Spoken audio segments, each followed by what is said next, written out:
우리 인도하시는 장로님께서 말씀 주신 것처럼 담임 목사님께서 본붓교회에 전도회를 인도하고 계십니다.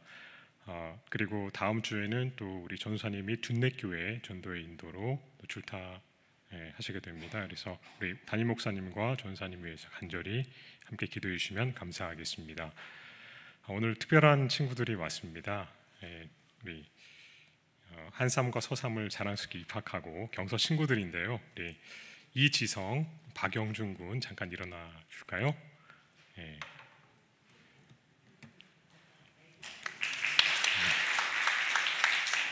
감사합니다. 아마 교회 처음인 친구도 있는데 이 걸음이 하늘까지 가는 걸음이 되면 참 좋겠습니다. 진심으로 환영합니다. 오늘 저희가 교회에 정말 위로받고 하늘의 소망을 갖고자 왔는데 가장 큰 실망을 경험하십시오 라는 제목으로 함께 은혜를 나누고자 합니다. 우리 재림 성도들, 한국의 재림 성도들이 제일 선호하는 전화번호가 뭐죠? 3004. 새천사의 기별을 위탁받은 재림 성도라고. 그래서 저도 휴대폰을 가지고 있으면서부터 계속 3004를 했는데 번호를 이동하다 보니까 어느 순간 3004가 안 된다는 거예요. 그래서 할 수 없이 그 다음 선호하는 번호가 뭐죠? 3679. 그래서 지금 현재 3679 번호를 갖게 됐습니다. 그런데 우리 세계적인 재림 성도들과 교류하다 보니까 그분들 번호는 3004로 끝내지 않더라고요. 생각해보니까 이게 우리나라만 이해할 수 있겠구나. 우리 전 세계 재림 성도들이 가장 선호하는 휴대폰 번호 뒷자리가 뭔지 아십니까?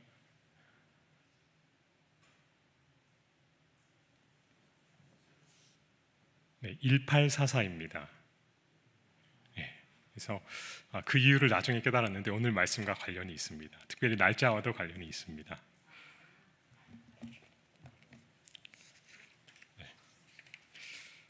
혹시 여러분 누군가가 정말 나를 눈물나게 놀린 적이 있습니까?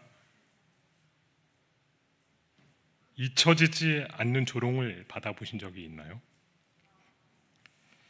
제가 초등학교 4학년 때 나주에서 전학 온 한 친구가 저를 가분수라고 놀렸습니다. 머리가 너무 커서 붙게 된 별명인데 어찌나 서럽던지 집에 와서 눈물을 흘리면서 엄마 나를 왜 이렇게 낳았어? 이렇게 하면서 울었습니다. 그랬더니 어머니께서 머리가 큰 사람 중에 훌륭한 사람이 많단다라고 하시면서 달래시던 기억이 납니다. 정말 모든 것을 걸었는데 예상과 다르게 나를 완전히 실망시킨 경험 혹시 하신 적이 있나요? 내 모든 생애를 걸었던 배우자, 가장 믿었던 친구, 아니면 존경하고 따르던 분이 큰 실망을 안겨준 경험을 해보셨는지요? 저는 오늘 역사상 가장 큰 두 실망의 사건을 살펴보고자 합니다. 가장 혹독한 놀림과 비난을 경험하고 차라리 죽는 것이 나은 지경을 통과한 사람들입니다. 지금으로부터 177년 정확히 전이네요. 1844년 10월 22일이 지난 직후 각 주요 신문과 언론에 풍자 만화가 실렸습니다. 내용은 재림 신자들이 큰 광주리를 타고 승천하다가 밧줄이 그만 끊어져 떨어지는 광경이었습니다. 그리고 만나는 사람마다 조롱하며 말하기를 너 아직 승천 못했구나? 또 마치 엘리야를 따라다니다가 홀로 남게 된 엘리사를 대머리여 올라가라 올라가라 이렇게 외쳤던 그 어린이들의 조롱처럼 너 아직도 승천 못했니? 불로 이 세상이 멸망되지 않았네? 이것이 마치 그 당시 유행어와 속담이 되어 휩쓰는 말이 되었습니다. 재림운동을 풍자한 소설과 이야기가 쏟아져 나왔습니다. 그처럼 믿었던 주님이 오시지 않은 것만도 너무나 억장이 무너지는데 사람들은 정말로 그 마음도 몰라주면서 견딜 수 없는 조롱을 해대는 것입니다. 만약 우리가 상상의 날개를 가지고 내가 그 자리에 그때 직장과 재산과 모든 것을 포기하고 예수님의 재림을 기다렸는데, 지금도 우리는 여전히 기다리고 있지만요, 그때 주님이 오시지 않고 주변 사람들이 비아냥거리기만 할 때 여러분 어떻게 행동하시겠습니까?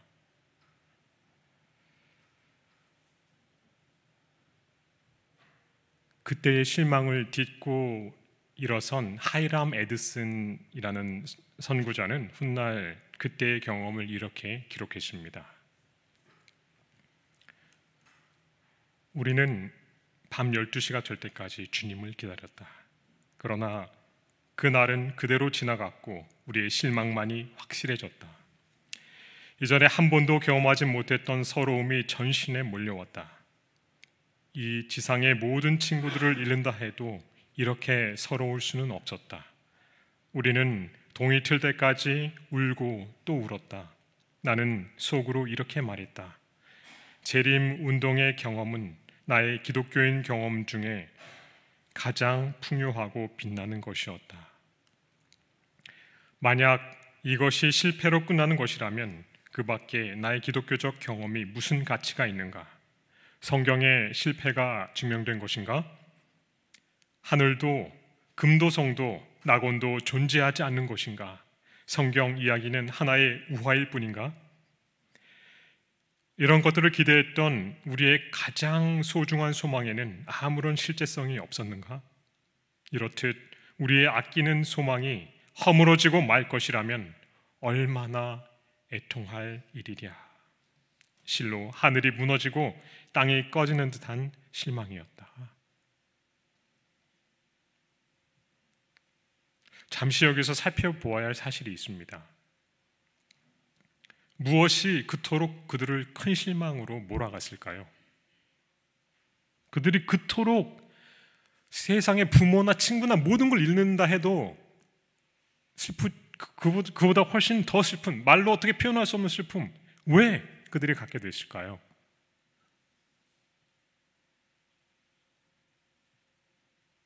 왜냐하면 그들이 모든 것을 거기에 걸었기 때문입니다.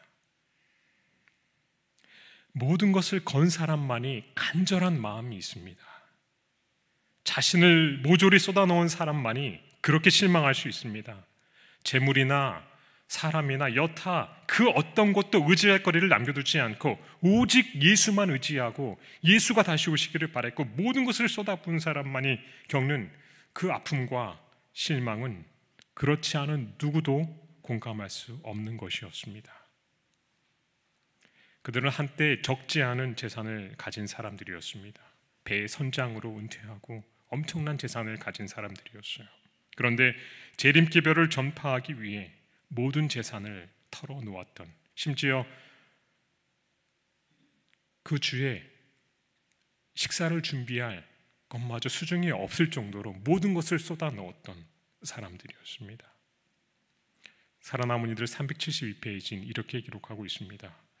그들은 열성 있고 진실하여 그리스도를 위하여 모든 것을 버렸었다. 조만간에 미구의 거룩하신 주님과 하늘 천사들과 함께 교제할 줄로 기대하고 믿지 않는 친구들과는 절교하였었다. 농장도 버렸고 논밭도 거들곡식도 다 버려둔 채 오직 간절한 마음으로 주 예수여 오시옵소서, 속히 오시옵소서라고 기도하였던 것이다. 직장과 재산 그리고 세상에 속한 모든 것을 버리고 오로지 예수께 올인한 자들이었습니다. 코로나19라는 그것이 아니면 지금의 현상을 설명하기 어렵듯이 당시의 시대를 이해하기 위해서 조금 더 자세히 어떤 상황이었는지를 좀 살펴보도록 하겠습니다. 5만여 명이 죽는 상상할 수 없는 대지진이 리스본에서 일어났습니다. 이제까지와는 전혀 다르게 너무나도 물자가 부족했고 먼저 주문해야만 한참 있다 그것을 받는 것이었는데 산업혁명이라는 것이 생겨서 이제는 잉여 물자가 너무 많이 생산되고 완전히 패러다임이 바뀌는 산업혁명, 그리고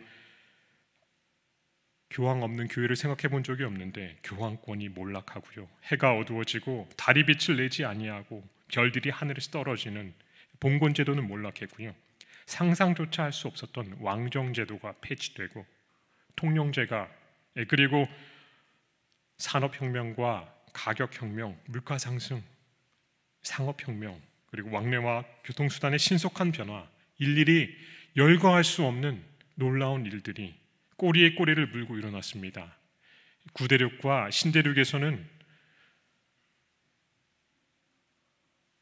모든 사람들이 두려움에 앞으로 어떻게 될지 전에 경험해보지 못한 세상이, 그래서 모두가 성경의 말세에 대한 예언을 떠올렸습니다. 종말이다. 각 대륙의 수많은 사람이 성경을 연구하게 됐고 결과 대각성운동, 영적 대각성운동이 전 세계를 뒤덮던 시절이었습니다. 특별히 신대륙에서는 회의로운 자요 군대 장교를 지내고 지역 치안판사를 맡았던 윌리엄 밀러에 의해서 엄청난 재림운동이 시작되었습니다. 사실 그는 아내의 사망을 계기로 고향으로 돌아와서 어머니를 기쁘게 하기 위해 교회에 출석하기 시작했습니다. 그런데 전에 같이 지내던 무신론자 친구들이 그가 교회에 나가는 것을 이해하지 못하자 그들에게 신앙의 이유를 설명하기 위해서 꼬박 2년간 열과 성을 다해 성경을 연구합니다. 의문이 나는 점은 결코 포기하지 않고 앞으로 넘어가지 않고 성경을 풀어가던 중 2년 후에 놀라운 사실을 발견하게 됩니다. 성경 예언이 놀랍게도 모두 성취되고 다니엘 8장 14절에 2300년에 관한 예언이 이제 거의 맞춰간다. 아주 철저하게 계산을 했는데 그것이 1843년 성소가 정결케 된다. 예수님이 재림하신다. 그때 깨달았을 때가 1818년이었습니다. 이제 재림까지는 불과 25년밖에 남지 않았다는 사실을 깨닫게 된 것입니다. 그러나 삶이 정연하고 대중 앞에 나서는 것을 꺼려한 그는 그 뜨거운 마음과는 달리 대중 앞에 설 수는 없었습니다. 그러나 계속해서 마음속에 하나님의 음성은 그것을 외치라는 것이었어요. 13년간 고뇌와 망설임이 있었습니다. 그런데 너무도 마음이 뜨겁고 하나님이 주신 책임감 때문에 괴로워하다가 이제 이것을 떨쳐내기 위해서 한 가지 하나님 앞에 서원을 합니다. 만약 누군가가 요청해 온다면 이 기별을 외치고 그렇지 않으면 그렇게 하지 않기로, 그냥 다만 내가 오해한 것으로, 그래서 그 부담감을 떨쳐내기 위해서 하나님 앞에 서약을 하는데 도저히 가능성이 없어 보였기 때문에 마음의 부담을 없애기 위해서였습니다. 그래서 하나님께 서원했는데 기도가 마치기도 무섭게 요청이 들어왔습니다. 이웃교회에서 목사님 사정으로 출타하시게 됐는데 대신 설교를 해달라는 것이었습니다. 하나님께 서원했으니 어떻게 할 수도 없고 순종하는 마음으로 설교했어요. 몇 가정 모이지는 않았습니다. 그런데 모인 회중은 너무나도 뜨겁고 확실한 말씀의 능력을 체험하고 이 물결이 신대륙 전역의 들불처럼 퍼지기 시작했습니다. 그때가 1831년. 이때부터 1844년 대실망이 있기까지 13년 동안 유럽에서는 학자들마다 의견도 다르고 하나로 통일되지 못했지만 신대륙에서는 각 교파를 초월하여 이 신대륙 전역에 영향을 미친 재림운동이 일어난 것입니다. 그런데 그들은 정말 어떤 것도 가리지 않고 천막 엄청난 야영 집회나 활자를 인쇄하고 정말 엄청난 일들을 했습니다. 그런데 1843년 첫 실망을 겪습니다. 호의적이었던 다른 교단들이 이제는 그 집회를 참석하면 교회에서 출교시켰습니다. 당시 교회 중심이었던 미국 사회는 출교는 사회적 박탈이었어요. 모진 어려움을 겪으면서 모든 것을 포기하고 성경을 더 깊이 연구하던 이들은 이 대속죄일의 기별과 합하여 봄절기가 예수님의 초림에 성취되었던 것처럼 가을절기에 착안하게 됐고요. 제7월 운동, 자 7월이 성력으로는 가을절기입니다. 그래서 제7월 운동을 하게 되고 밤중 소리. 그래서 이제는 예언적으로 성소가 정결케 되는 대속죄일 1844년 10월 22일 성소가 정결케 됨을 확인했습니다. 즉 예수께서 재림하신 날로 재차 확신하고 실망했던 무리들이 다시 힘을 합해서 예수님의 재림을 향해 전진했습니다. 여러분 1844년 10월 21일 그 전야의 기쁨과 설레임을 생각해 보십시오. 이곳이 바로 밀러주의자들과 가까이 있었던 사람들이 모두 승천바위인데요. 어떤 사람들은 지상에서의 마지막 밤에 잠을, 이제는 천국에 가면 잠도 안 잘 텐데 마지막으로 잠을 자보겠다, 억지로 잠을 드는 사람도 있었고, 아니다, 이 모든 것이 설레어 잠이 도저히 오지 않는 것입니다. 또 어떤 사람은 이 모든 것이 마지막이라고 하니 감명이 깊었습니다. 밥 짓는 일도, 설거지하는 것도, 화장실 가는 것도 다시는 없을 것이다.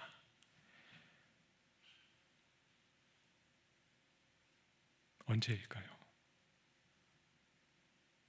그런 마지막 밤은 반드시 다시 올 것입니다. 1844년 10월 22일은 하루가 천년 같은 사건이었습니다. 모두가 소망에 찬 마음으로 모였어요. 당시 회고했던 이 사람들의 기록을 이렇게 책으로 편집한 재림교회사에 보면, 동력에서 태양이 신방을 나오는 신랑처럼 떠올랐으나 신랑 예수님은 나타나지 않았다. 태양은 중천에 떠올라 따뜻한 가을 햇빛을 온 누리에 비추었지만 의의 태양 되신 예수님의 영광은 비추지 않았다. 태양은 장렬하는 불빛처럼 구름을 태우다가 붉게 물든 저녁 노을을 남기고 서산으로 넘어갔으나 백마를 탄 주님은 나타나지 않았다. 이윽고 밤이 왔다. 그들은 마가복음 13장 말씀을 기억하고 더욱 마음을 다해서 기다렸다고 기록하고 있는데, 그 성경절을 잠깐 우리 같이 보면 이 성경절입니다. 마가복음 13장 35절부터 37절 한번 같이 읽어볼까요? 그러므로 시작. 그러므로 깨어있으라. 집 주인이 언제 오는지, 혹 저물 때일는지 밤중일는지 닭 울 때일는지 새벽일는지 너희가 알지 못함이라. 그가 호련히 와서 너희의 자는 것을 보지 않도록 하라. 깨어있으라. 내가 너희에게 하는 이 말이 모든 사람에게 하는 말이니라 하시니라. 혹 밤중일는지, 이래서 자정까지 기다리기 시작했습니다. 행여나 하고 있던 밤중에도 애만 태우고 지나가 버렸고, 밤중에 소리가 나되 보라 신랑이로다 맞으러 나오라는 음성은 정녕 들려오지 않았습니다. 혹 닭 울 때일는지, 이리에서 다시 닭 우는 새벽을 기다렸어요. 잠이 결코 오지 않는 것입니다. 드디어 새벽을 알리는 낭낭한 수탉의 첫 울음소리가 들렸습니다. 이어 둘째, 셋째 닭도 울었지만 주님은 오시지 않았습니다. 그것이 차라리 그들의 아픔을 더하게 했습니다.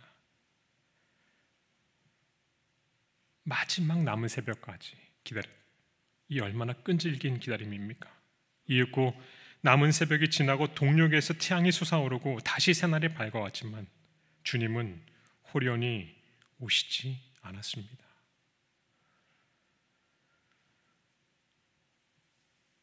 계속해서 재림교회사는 이렇게 기록하고 있습니다. 혹 새벽일는지 그 마지막 바람도 와르르 무너졌고 슬픔만이 복받쳐 왔다. 여기저기서 울음소리가 들려왔고 이내 통곡으로 변하였다. 날은 다시 밝아왔지만 마음도 앞길도 모두 캄캄하고 아득하기만 하였다. 재림 신도들의 마음은 마치 땅이 꺼져내린 듯 하였다. 지도자들도 어찌할 바를 알지 못했고 모두가 넋을 잃었고 마음은 허탈하기 그지 없었다. 각시대 대쟁투 403페이지는 이렇게 기록하고 있습니다. 차라리 사는 것보다 죽기를 원하였다.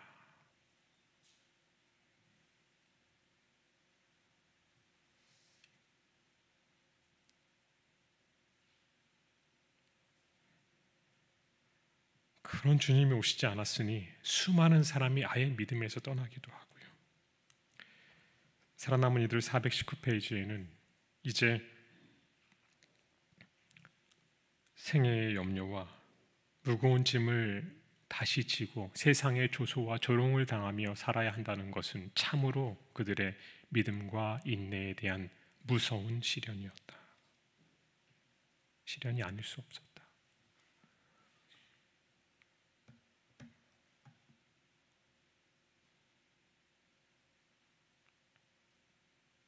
사실 시험을 보다가 떨어지기만 해도 참 이 시험이 어떻게 되는지 물어보는 사람들에게 답하는 게 여간 곤혹스러운 일이 아닙니다. 뭐라고 하지도 않고 치근하게 여겨서 해주는 분들 봐도 쉽지 않은 것입니다.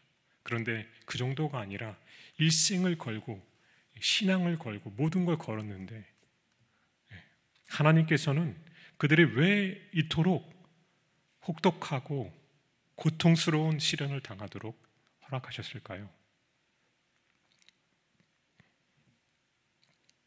성경이 사실이 아닙니까? 하나님이 살아계시지 않나요? 다 거짓인가요? 아닙니다. 초기 문집 243페이지 이렇게 기록하고 있습니다.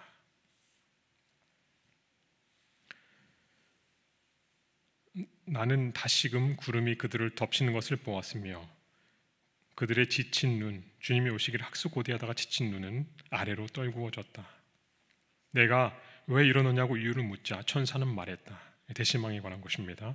그들은 다시 실망하였다. 그들은 예수를 위하여 더 큰 시련을 견뎌야만 한다.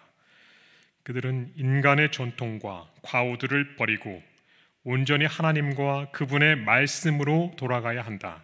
그들은 깨끗하고 희게 되어야 하며 더 단련을 받아야 한다. 그 혹독한 시련을 견디는 자들은 영원한 승리를 얻을 것이다.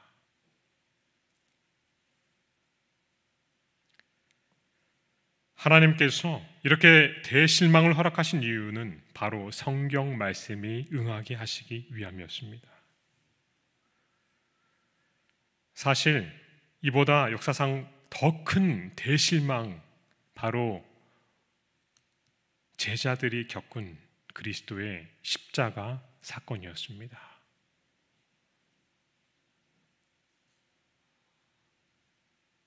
우리는 십자가 광경을 한번 정말 경험하고 봤으면 좋겠다고 생각하지만 우리가 그 자리에 있었다면 제자들보다도 더 아마 못했을 것 같습니다.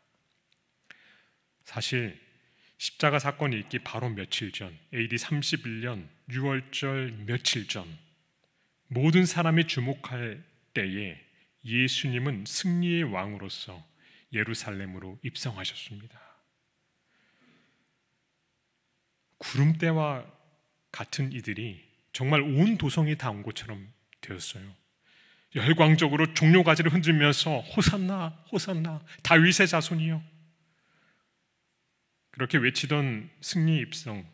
만약 제 아들이 예수님께서 십자가에 돌아가시고 3일 만에 부활하실 것을 미리 알았다면 이루어졌을까요?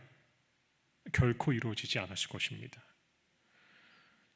그들은 예수께서 6월절에 이스라엘 왕으로 등극하시고 로마를 뒤엎으실 것으로 알았으나, 그래서 그토록 열광했지만 십자가의 비극을 당하시자 혼비백산에서 살기 위해 도망하였습니다. 하나님께서는 구속사적 예언을 성취시키기 위해서 그들의 눈을 가리시고 대실망을 허락하신 것입니다. 1844년의 대실망도 마찬가지입니다. 재림운동에 참여했던 사람들이 만약 그 사건이 예수께서 하늘 성소에서 지성소로 가시는 것을 깨달았다면 계시록 14장 6절에서 8절의 예언은 결코 이루어지지 않았을 것입니다. 그들은 모르고 심판의 시간이 이르렀음과 바벨론이 무너졌음을, 그것을 나오라는 첫째 천사와 둘째 천사의 기별을, 그 예언을 성취시킨 것입니다. 뿐만 아니라 만약에 그들이 그렇게 하지 않았다면 계시록 10장 11절의 말씀이 어떻게 성취되었겠습니까? 입에서는 꿀같이 다나 배에서는 쓰게 되어 다시 예언하리라. 하나님의 섭리 아래 그들의 눈에는 하늘 성소의 기별이 가리워졌던 것입니다. 그리고 이 대실망의 경험을 통하여 그들은 인간적인 전통과 과오, 이것을 버리고 말씀으로 돌아가서 온전히 깨끗하고 희게돼 참된 믿음을 가진 무리가 탄생하게 된 것입니다. 이 과정이 없었다면 역사상 그 여자의 남은 자손은 나올 수 없었을 것이고요, 하나님의 마지막 자비의 기별을 외칠 그들이 나오지 못했을 것입니다. 그래서 하나님께서는 이 구속의 과정을 성취시키기 위해서 착오와 예언, 그리고 대실망의 섭리를 허락하신 것입니다. 오늘 우리가 바로 그 위에 있는 것이에요. 하나님께서는 당신의 참된 백성을 가르시고 훈련하시고 순결하게 하셨습니다. 그래서 첫 대실망의 사건으로 교회가 이 땅에 세워지게 되고요, 두 번째 대실망의 사건을 통해 그 여자의 남은 자손, 곧 하나님의 계명을 지키며 예수의 증거를 가진 마지막 교회가 지상에 탄생하게 된 것입니다. 저는 한 유능한 선배를 알고 있습니다. 그런데 그 선배는 결혼에 대한 조건 중 한 가지를 얘기했는데 지금도 너무 독특해서 잊혀지지가 않습니다. 자기의 배우자가 될 사람은 반드시 이런 사람이어야 된다, 이런 조건을 가지고 있었던 얘기를 했는데요, 그 조건은 자신의 반려자는 다른 이와 연애했다가 시련의 아픔을 겪고 그것을 딛고 일어선 사람이라는 조건이었습니다.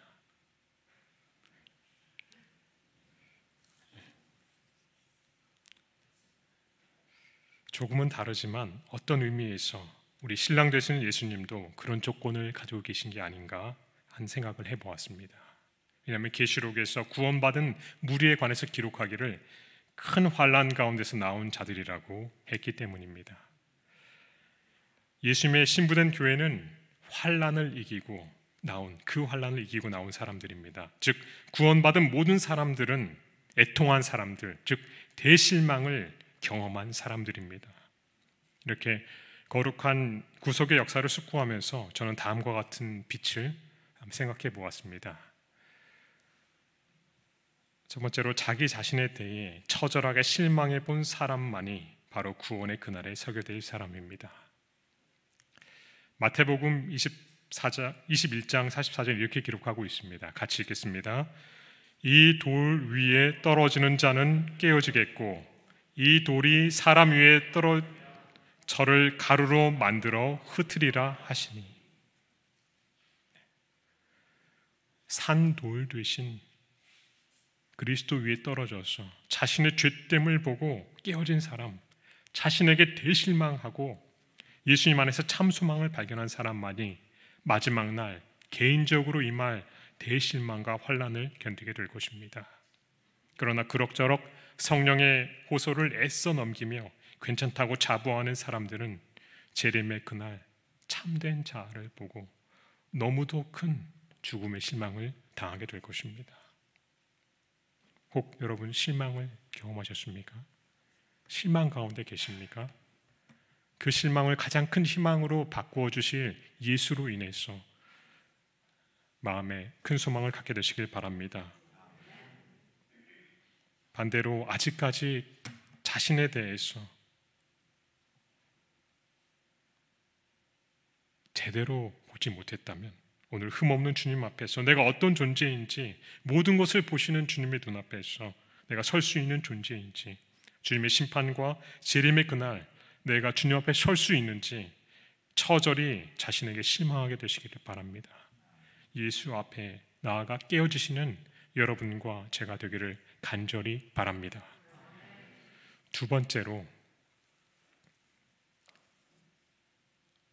여기서 배울 수 있는 교훈 중에 하나는 애통하기 위해서는 모든 것을 걸어야 한다는 것입니다.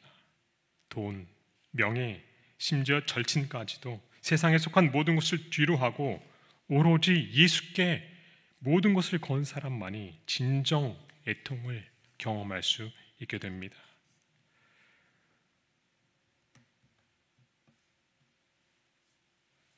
결혼 전에 제 처가 제게 소원이 뭐냐고 물어보더라고요.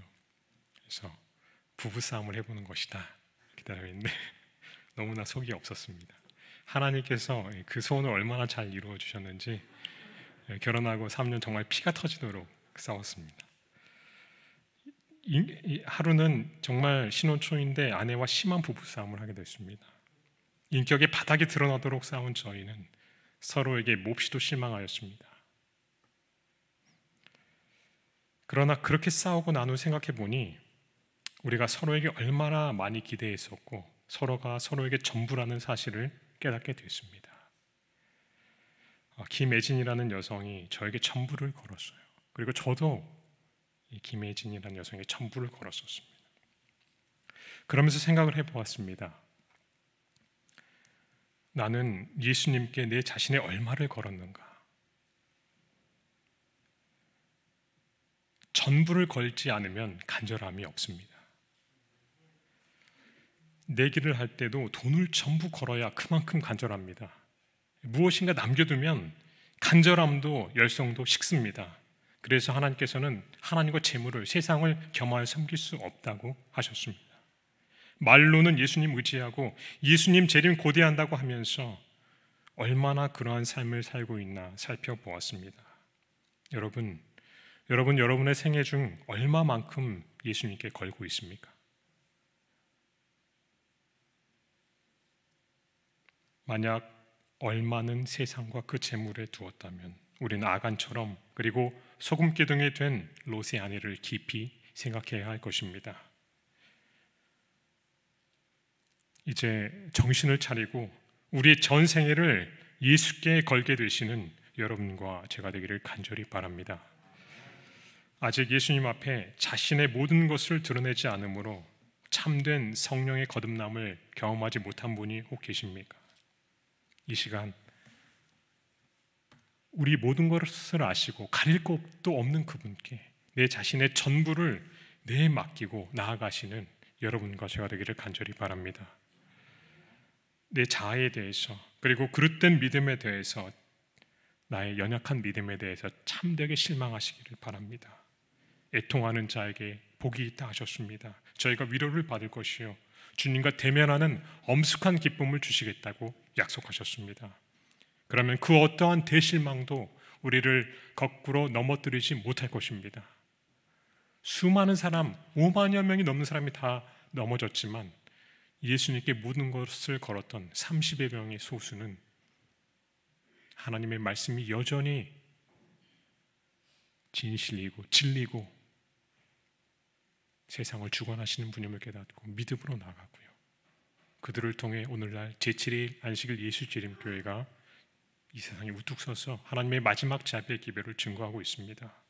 머자나 우리 신앙과 존재 그 자체를 뿌리까지 흔드는 대실망이 닥칠 것입니다. 그러나 대실망을 겪고도 일어난 제자들처럼 그리고 우리 재림교회 선구자들처럼 우리도 예수님께 모든 것을 걸고 이미 나에 대해서 대실망을 경험하고 예수님 안에서 소망을 발견한 사람이라면 능히 마지막 야곱의 환난도 겪고 이길 사람이 될 줄로 믿습니다. 오늘 여러분과 제가 그렇게 하나님의 보좌 앞에 이르고 주의 재림을 맞이하는 참된 소망의 사람, 대실망을 경험한 사람들이 되시는 여러분과 제가 되길 간절히 바라면서 말씀을 줄이겠습니다.